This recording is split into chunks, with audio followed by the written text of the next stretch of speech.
In this video, I'm going to teach you how to fix Venmo card not working online. So it may be because on some errors on your end or on Venmo's end, and let's see what can we actually do to fix this.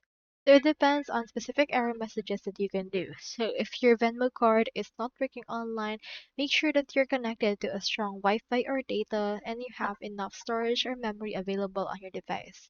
Make sure as well that you're not using VPN or you can try turning it off as well.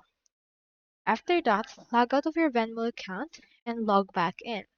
You can also try to delete the Venmo app and reinstall it. And make sure to use the latest version of the application. Make sure that your operating system is up to date and you meet all the requirements for using Venmo. Once you have this, you can try again if your card is working. And if it's not, you can head over and contact the Venmo support in order to reach or get some support from them.